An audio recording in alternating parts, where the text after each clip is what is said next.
the arms are rocket-fueled fists called gauntlets. So you shoot your arms to hit a ball. I hope you're listening to this, cat. And it looks like this. You understand, like, when I joined the company, maybe you won't understand. Yeah, exactly, it looks like sea keys. Maybe you won't understand if you're still here, Francesca, but like, so I competed in a game called Nintendo Arms for like 2 or 3 years. I had an esports team in the game, where the entire gameplay of it's a fighting game where you shoot your arms, like extendable arms, and then they like come back to you. So yeah, you can like dash between these platforms, and then you play either 1 versus 1 or 2 versus 2, right? So it's insane to me because like, I did not know about this game when I got hired, by the way, because it wasn't public. But like when I joined the company, I got to join because of, you know, I started working with Blaston, and Blaston has a shit ton of similarities with ARMS as well. And when I found out about this game, I'm like, holy shit, it's just like, why is, like if you don't know ARMS, it's just stupid. Like, it's the smallest competitive scene for a game ever, and for some reason I was like, I devoted my entire life to it for 2 years, because my partner was stuck in a visa process, so I was alone in Sweden. So to prevent myself from going insane, I just like went all in on that game, and it just became my life, which is why Kat is here. I even, like, people don't really understand that, like, I was so all in. Like, I hosted tournaments, I commentated everything, I flew all across the world to participate in tournaments with no prize pools. Like, there was no incentive for me to do these travels. I just wanted to be there. I went to Japan 3 times to participate in, no, 4 times to participate in tournaments, to be in a show match. I even traveled within Japan. Like, I went to Tokyo, and then I took a flight to Osaka to be in a tournament there that had like 15 people. I flew to, the only time I've been to the United States, I flew to Wisconsin to be in a weekend tournament that was at like an amusement park. I think I slept like 4 hours in like 3 days or something. I went to Scotland, I went to England, to like cast and play in a tournament as well. And I even made a 45-minute documentary about my own esports team in this game. Like, I don't, it's like insanity the more I think about, like, looking back at this time of my life, because it's like, it doesn't make any sense. Like, what the fuck was I doing? Yeah, exactly what you're saying, Kat. It's like, it's just stupid. So if I go like ARMS, so yeah, this, it's a documentary. Okay, it wasn't 45 minutes, 41 and a half minutes. I even had an award ceremony, where I hired like a voice actor that sounded like someone in the game to like do the awards, of like the community. The documentary itself has like a frag video in it.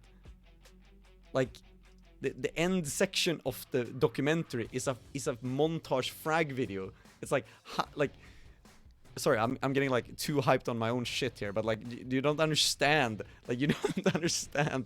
I worked on this documentary every day for like 6 or 8 months or something like that, where it's just like I even animate, like, okay, one thing that I never, like, no one noticed when we made this, is like, so when you queue for a ranked match in ARMS, sorry, this is not even becoming a Valorant stream anymore, but fuck it. Okay, so when you queue for ARMS and then you go into the menu, you get this icon in the bottom left corner that says that you're like still searching for a match. It's like ingrained into every ARMS player's mind because it's a dead game.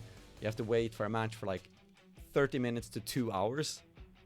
Yes, 30 minutes to 2 hours is how long you have to wait for a match in ARMS, because it's a small game, right? So that logotype and like looking at that logotype is like everything, because as soon as that logotype starts to blink, you know that you have a match. So you would like do shit in your house, and then you would like look over to your TV. No, it's not blinking, and then you would hear the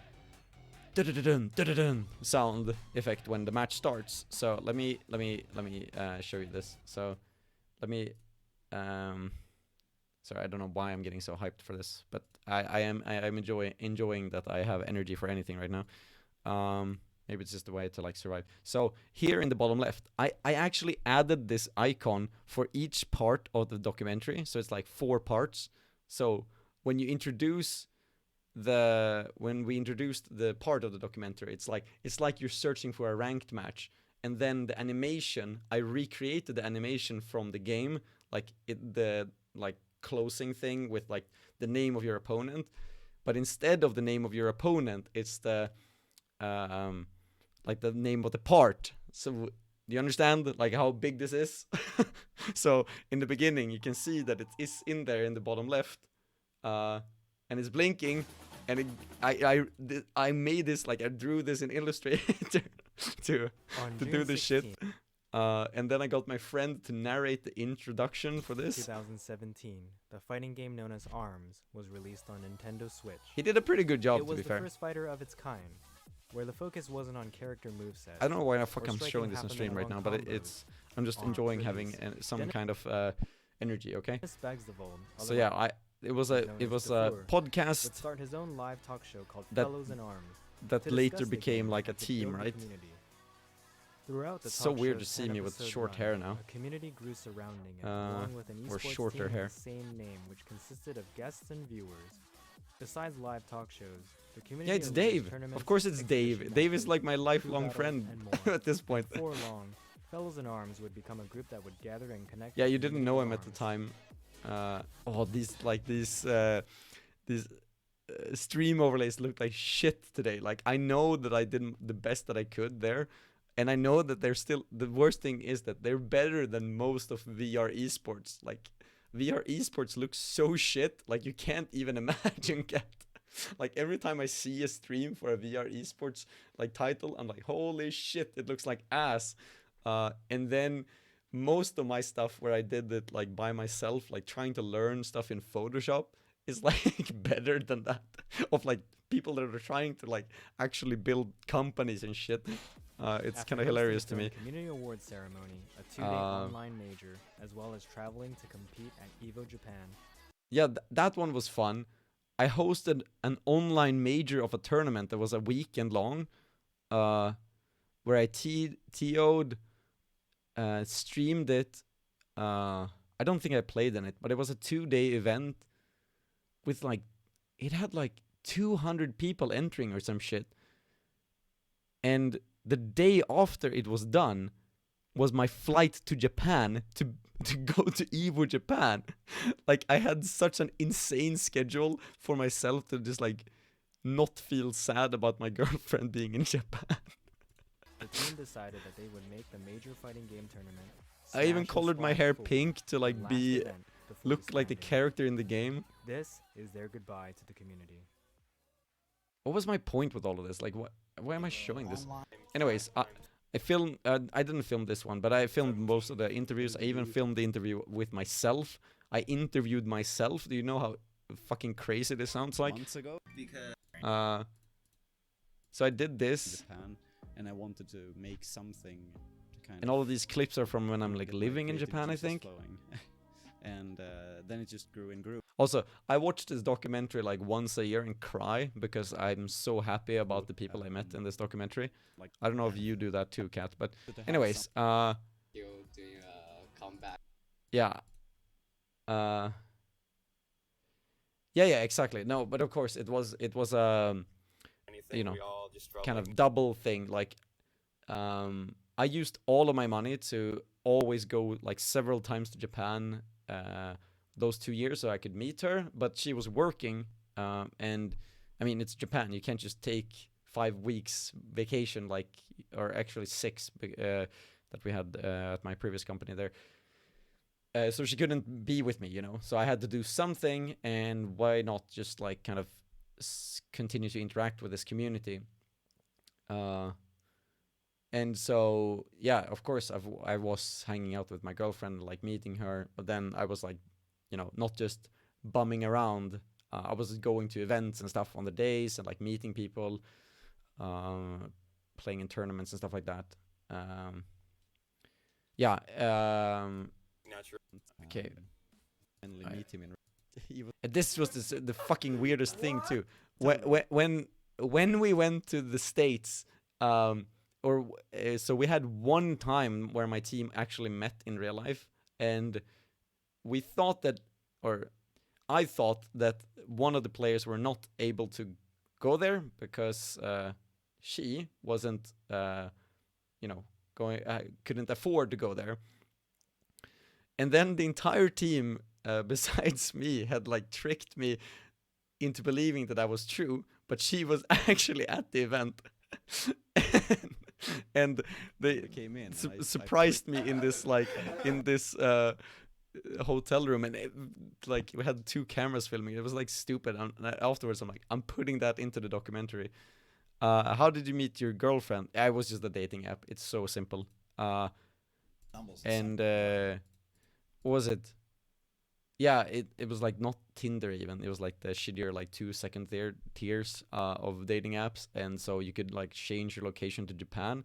So I knew I was going to move over to Japan like 6 months before I went, and then we matched on that app, and I was like, hey, I'm moving there, wanna hang out, and I think we fell in love actually. I think I knew we fell in love even before we met each other. So when I went to Japan, I like instantly met her, and we became a couple like when I moved there. And then at some point I figured, oh shit, I can't build my career here because my Japanese sucks ass. And so we made the rough decision to like, okay, let's go to Sweden together. But Sweden was dealing with the Syrian refugee crisis, and it took about a year for me to be able to fulfill the requirements to apply for the visa, and I failed one first. Applied and I failed after like 2-3 months, and then we're like, oh shit, we have to do things. And so I was like scrambling to get a good enough job, get a good enough home, all of these things so that I could apply for it. And then I did apply for it, and it was this excruciating, I think it was 11 months. So it was more than 2 years really, but like 11 months. Yeah, summer requirements. So like the living together visa. Yeah, it was, like 2.5 years or something like that. And anyways, so yeah, we applied for that, and we didn't know whenever the visa was going to get approved. So during that time, I just threw myself into this game called ARMS and was like, okay, I don't know when we're actually going to be together. I knew that I love her, but it was like just a tough situation all around. And so I just said like, fuck it, let's just get into this game. And then it got pretty unhealthy. I actually burned myself out, like for real. And it wasn't even work. It was like my passion project, to the point where I think at some point I just, like, I got so heavily involved into everything that I think I took a week off from work where I just lied in a couch, like on the couch, and just stared at the ceiling because I got that burnt out. Anyways, we went to tournaments. It was all good.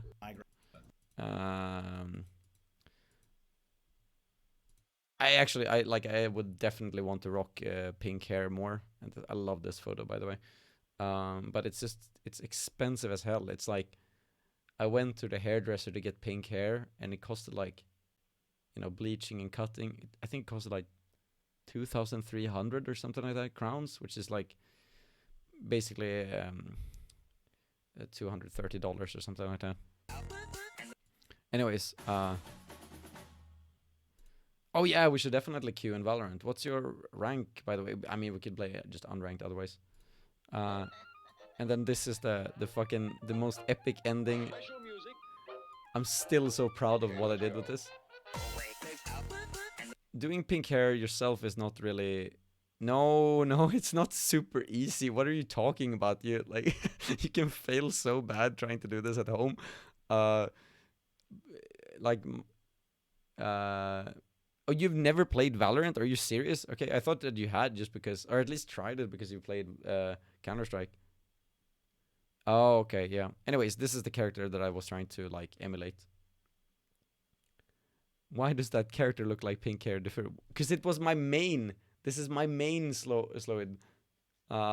So anyways, at the end of this documentary, like it has this so sad ending. It's like, it looks very easy. Okay, so it has this ending where I'm just like, Nice. I wanna have a nice, better word for that. But it made me happy that people have been reaching out and thanking us for various things, or that, you know, it has been a positive influence to a lot of people, or some people at least that I've talked to. So thank you to everyone who has been supporting, donating, viewing, or just being involved in any of our projects. I mean, I did a lot myself, but I couldn't have done anything of that without. so just to be clear, when I say donating, like, you don't understand. We had a GoFundMe to get our Pakistani player to go to America, where the community donated, I think, $500, and we needed like, I think we needed $2,000, and it was like, shit, we can't reach this. And the CEO of a Japanese esports team that is huge now reached out to me and just said, bro, I got you back. I'm gonna pay this for you. And I was like, what the fuck? Like, how does this even, how does this work? Like, do I have to do something for this? And the CEO guy was just like, no, you know, guys, I see your passion and I just want to support you guys. So let me give you that $1,500. And we were just like, what the fuck? Like, are we gonna have like this 14-year-old Pakistani player fly to America because a Japanese esports CEO just like wanted to give us money because he got touched by our story? Like, this is like movie shit material, you know? So we had a lot of these, and there was several times when I was streaming with tournaments that I think at some point there was some guy,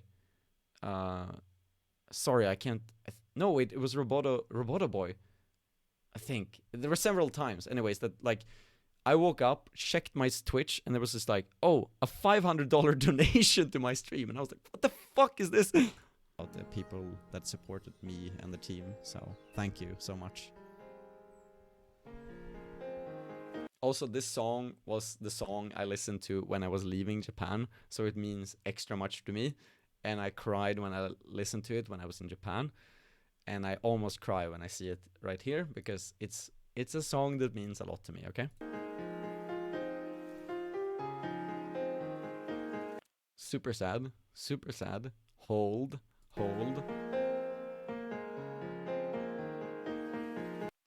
Check the left corner. Check the left corner. Bottom left. You see that thing? Oh! More? We're getting some more shit. Time for a frag video.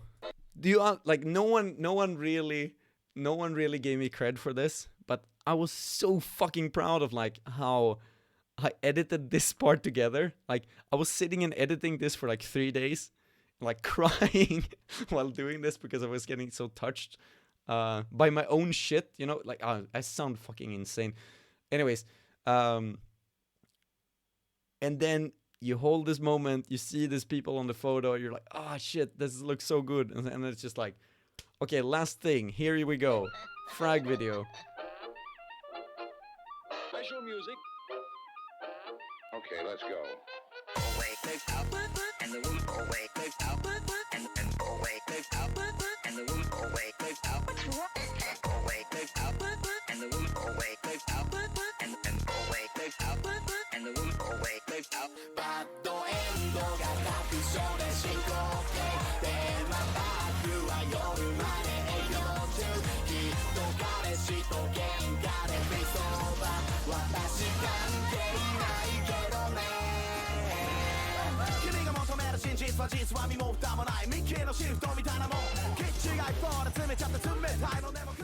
So there's some things happening in this, like, but like you, if you hit someone else's arm while they're charged, it like explodes. So, that was one of the few cool things I've been able to clip, is like me actually rush confirming, like doing the super off of that confirm, which is kind of, you have to do it frame perfect.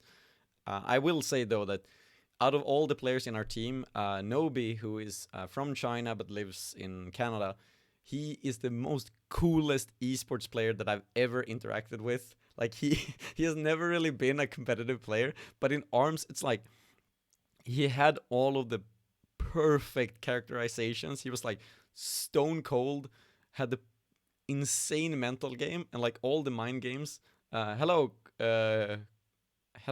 and nice to see you. Hey, maybe we, also, by the way, Sloyd and fuck, I forgot how to pronounce your nickname. Kutotoru, right?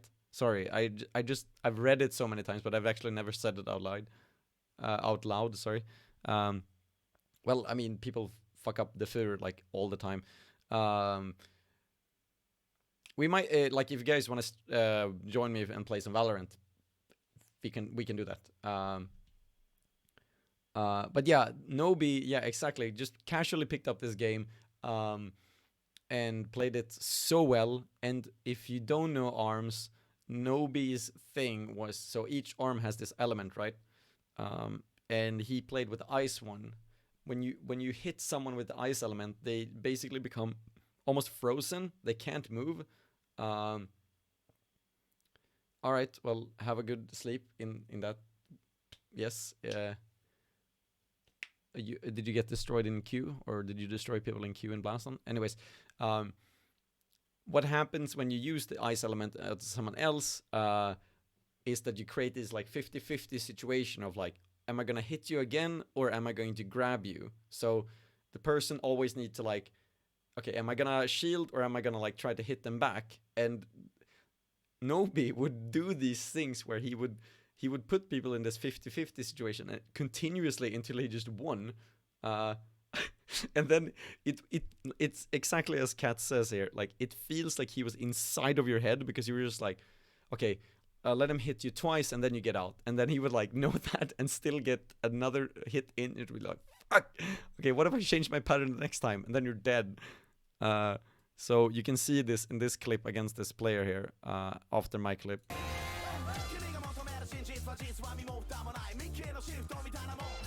So it's like 1, 2, waiting, jumping, doing it again, grabbing, and then it's enough to like do a rush into a win. It's just like, oh, it's study time tomorrow. All right. Pineapple always had the funniest plays as well.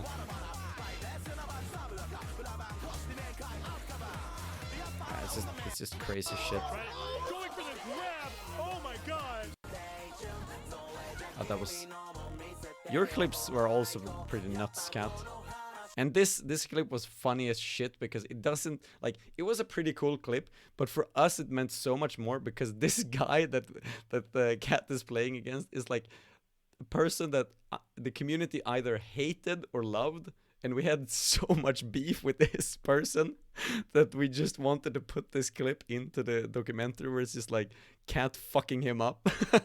It's so like I don't know, like FGC. It's just like, just look at him getting fucked up. That's so funny to us.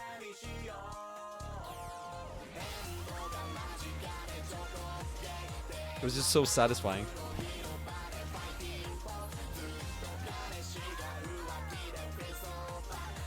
And so yeah, you didn't catch this earlier in the stream, but this game was not popular. That was the point. Like, we were such a tiny community, but we loved it anyways.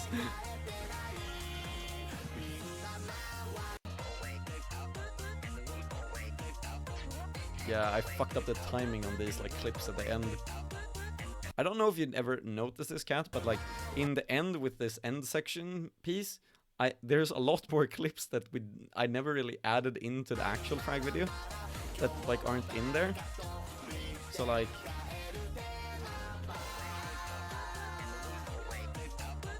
I think that one is in. That one is in. I think that one isn't in. This one wasn't in either. This one wasn't in either. I couldn't fit in more clips with pineapple in this song. Yeah, I don't know if that one was in either. Not this one either. I don't know, it was just so much small things. And then at the end here, it's just like the credits with like people just being from the Punch Club, and I just want to take this opportunity to say, yeah, exactly. Like it was, and that's the thing that's kind of why I got into this, I guess, is that it's crazy to me that like I did this for 2-3 years, and then I started working with of course I worked with like esports in between, but then I got a job working with Blaston and now Ultimex, where it's like the mechanics of this game obviously helped me understand these other two games at such a high level that it's like I don't know how to say it, but like basically I know that I can't beat the top players in Blaston, which is you know, you'd really need to put in a lot of hours to kind of figure out how you're supposed to move and dodge in that game in real life. But I understand what is happening, like when players are doing cool shit, and I understand what they're trying to do.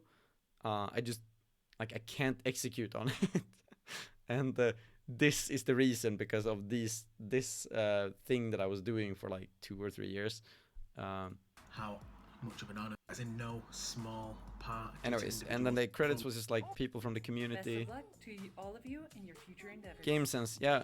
Well, Game Sense comes from a bunch of games, I think, but it's like at a it's at a different level with the crossover of like these kind of the mechanics of arms is very similar to both Blaston and Ultimex. You go into a match, you pick 3 different arms in your loadout. You have to adapt your playstyle to the other player. Best out of 3 rounds. I didn't even. Oh yeah. Well, she did help, right? Hey guys, this is Jay Knight, and just wanted to give a quick shout out to my friends. Yeah, and all of these people in the credits. Hello there, folks. My name is Ryan the Mike, professional. Oh, yeah, this is the weirdest thing. Like this guy that I hired to do voices, he just like disappeared from the face of the earth. Like he had like a website, a Twitter, and everything. I tried to find him some year ago to just like check in and see what he's about, and he like doesn't exist anymore. Like I can't find out anything about him. He's just a ghost. Voice actor about fail set obvious skills for all. I think Ku is here. So. This is this is one of my favorite clips in Arms 2. Is like 2 players doing rock paper scissors shoot specifically, for like a full minute before someone wins. Yo, my man plays Min Min? Oh my god, yeah. No way!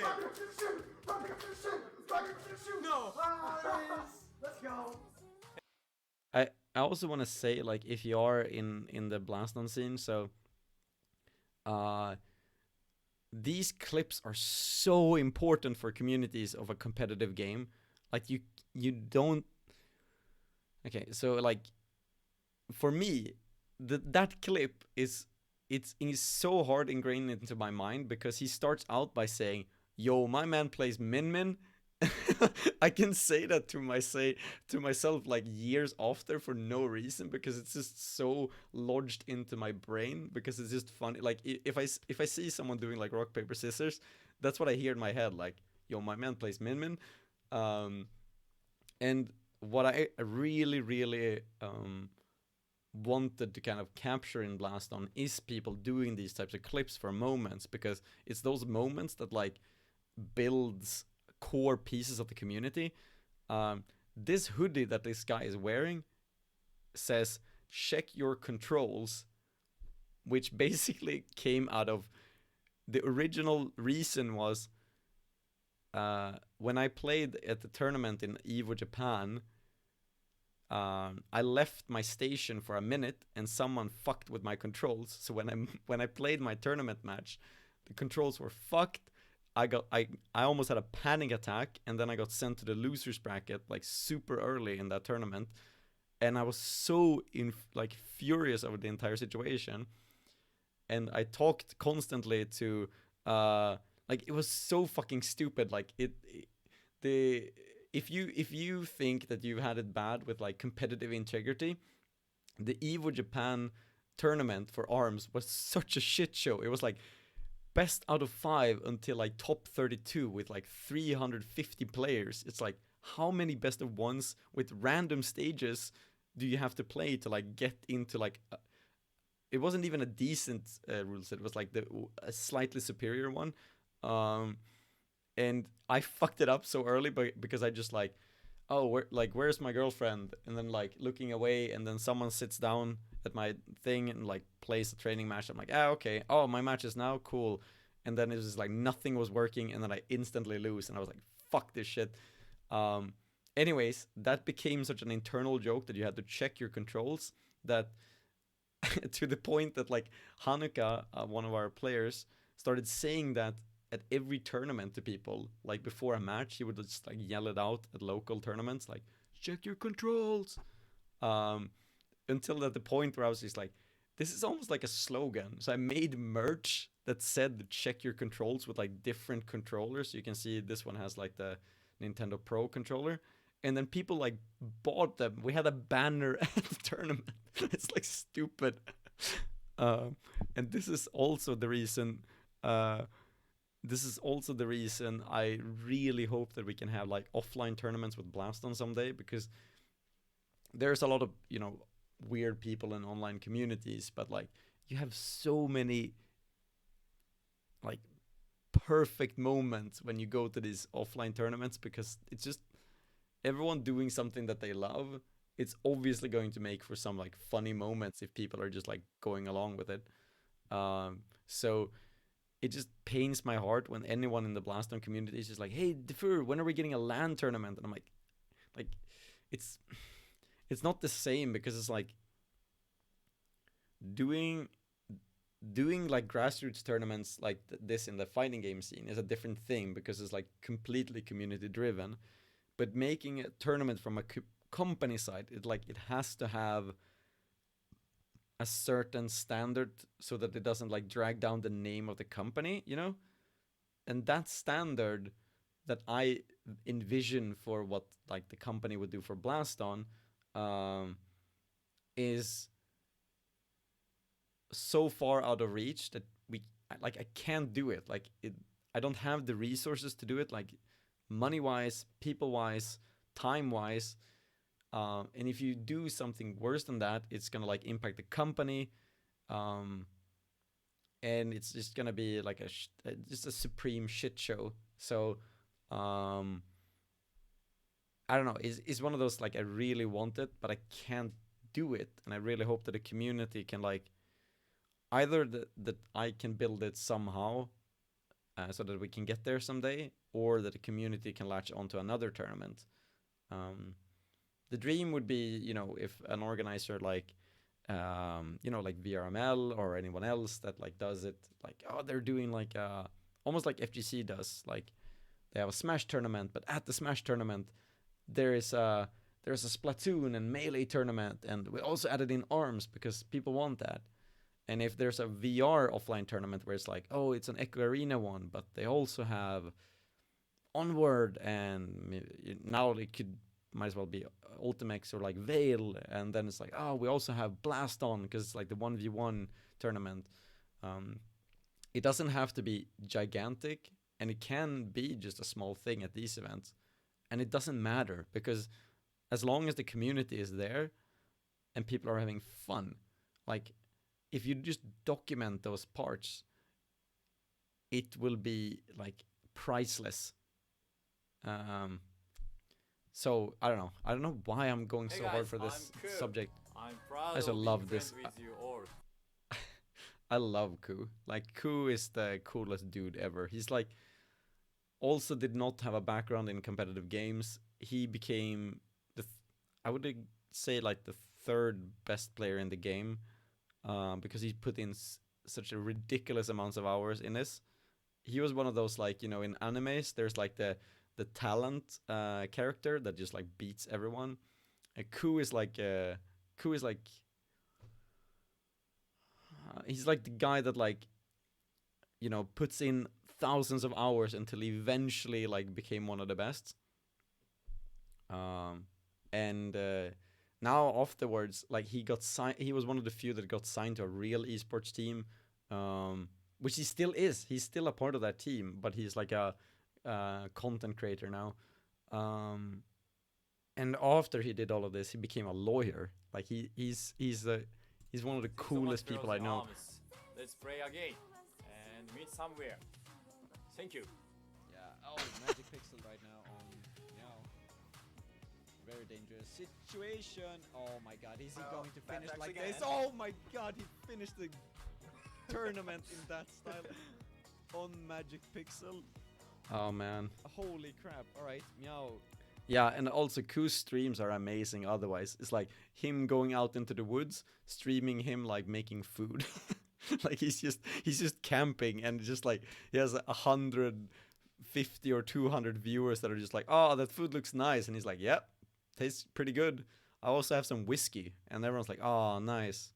Wish I could drink that. And I'm sitting there like, what the fuck? This is like the best content I've ever seen. And it's just like, he doesn't have like a light or anything. It's just a camera on him next to a tent with a like a fire, and when the fire goes out, it's just a complete like pitch black screen, and you can barely hear his voice.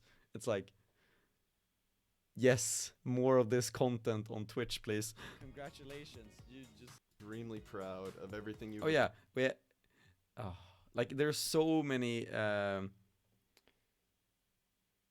How can I say it? Like, not just game wise, but community wise, there's also a lot of like similarities between Blaston and ARMS. So this guy, Scrimps, his gimmick was that he had a green screen suit on him at all times, so he could green screen out his entire body, so he was always a floating head in streams.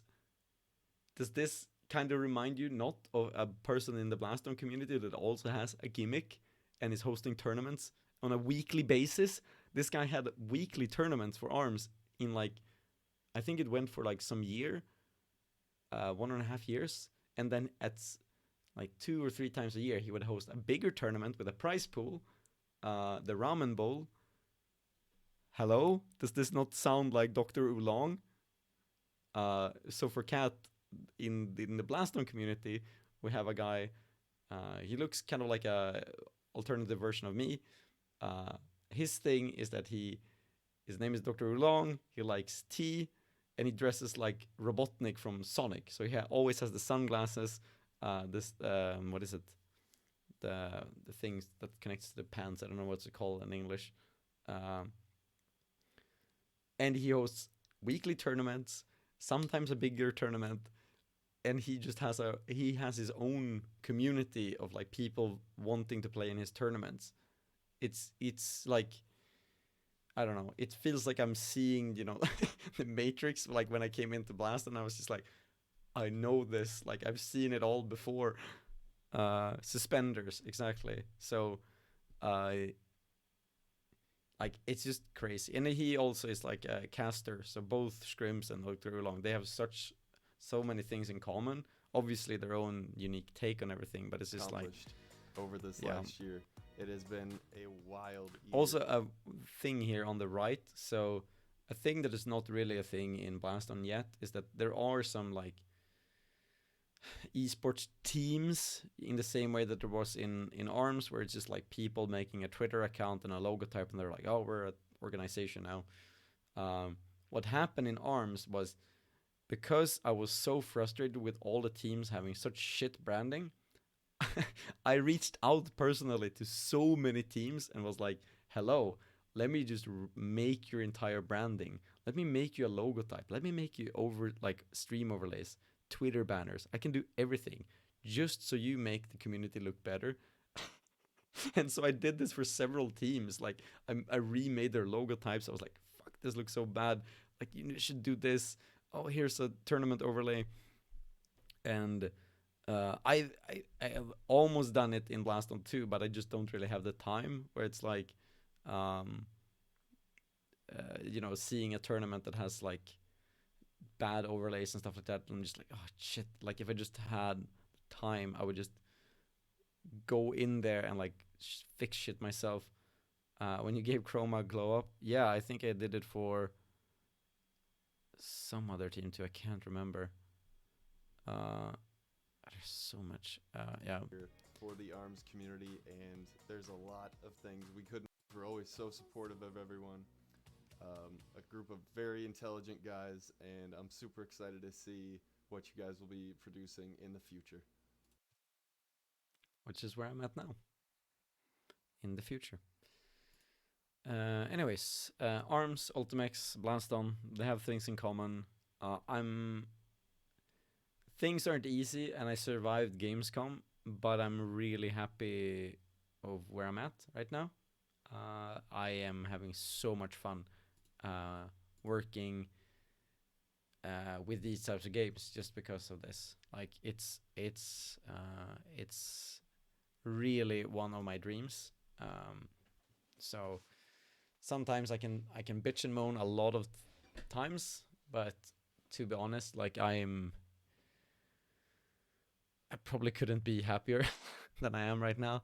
The only thing that would make me happier right now is that like if I could like you know the like instant transmissions from Dragon Ball, like when they just like teleport, if I could do that to Japan, between Sweden and Japan, like back and forth, and just live in Japan when I wanted to, live in Sweden when I wanted to, that would be the next tier. If I can like not do the teleportation obviously, but like if I could live both in Sweden and Japan and just go in between those countries, then I think I will be. It's so weird, right? Like I feel like if I had that, I could just be like, yeah, I'm okay with my life now. Like I don't need to I don't need any more goals. I can just do that, like, and just enjoy my life. That would be nice.